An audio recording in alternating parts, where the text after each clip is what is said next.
Hello বন্ধুরা, বং জানকারি YouTube চ্যানেলে আবারও একবার সকলকে স্বাগতম জানাই। জীবনটাই বদলে যাবে যদি মানেন সন্দীপ মাহেশ্বরীর এই কথাগুলো। সন্দীপ মাহেশ্বরী একজন প্রেরণামূলক বক্তা। তিনি মানুষের ব্যক্তিগত জীবনের উন্নয়ন ও সাফল্য নিয়ে জ্ঞান দেন। তার কিছু কথা মেনে চললে একজন মানুষ আরও উন্নত মানুষ হতে পারেন, পেশাগত জীবনে সাফল্য পেতে পারেন।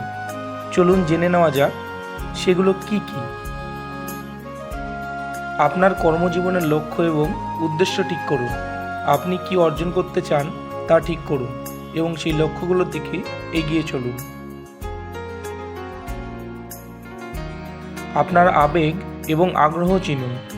নিজের পছন্দ অনুযায়ী ক্যারিয়ার বেছে নিন, কারণ তাতেই কাজের সন্তুষ্টি এবং সাফল্য পাবেন। ক্রমাগত জানা ও শেখার চেষ্টা চালিয়ে যান। সবসময় নিজের উন্নতি কিভাবে হবে তা নিয়ে ভাবুন। আপ টু ডেট থাকুন।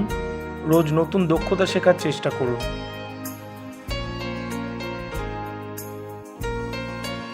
মাঝে মাঝে মাঝারি ঝুঁকি নিতেও প্রস্তুত থাকুন। কখনো কখনো কর্মজীবন বৃদ্ধির জন্য আপনার কমফোর্ট জোন থেকে বেরিয়ে আসা জরুরি।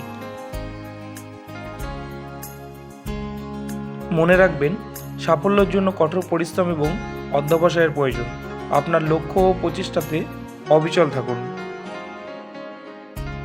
ইতিবাচক মানসিকতা গড়ে তুলুন। আপনার দক্ষতা ও ক্ষমতার ওপর আস্থা রাখুন। সমস্যা বাড়ানোর পরিবর্তে সমাধানের দিকে মনোনিবেশ করুন। পরিবর্তনের সঙ্গে মানিয়ে নেওয়ার বড় গুণ, যা আপনাকে চ্যালেঞ্জ মোকাবিলা আরও কার্যকরভাবে করতে সাহায্য করতে পারে। জরুরি কাজগুলোকে অগ্রাধিকার দিন। তার জন্য টাইম ম্যানেজমেন্ট করতে শিখুন। তবে কাজ ও ব্যক্তিগত জীবনের মধ্যে ভারসাম্য বজায় রাখতে হবে। চ্যালেঞ্জ এবং সমস্যা যে কোনো পেশাগত জীবনের অংশ। সেগুলো এগিয়ে নিয়ে যাওয়ার ক্ষমতা বৃদ্ধির জন্য অত্যাবশ্যক। বাস্তব জীবনে মেনে চলুন সন্দীপ মাহেশ্বরীর এই সমস্ত পরামর্শ, তাহলেই জীবনে সাফল্য আসবে। এই ধরনের আরও ভিডিও দেখতে সাবস্ক্রাইব ও লাইক করুন বং জানকারি ইউটিউব চ্যানেল। সকলকে ধন্যবাদ ভিডিওটি দেখার জন্য।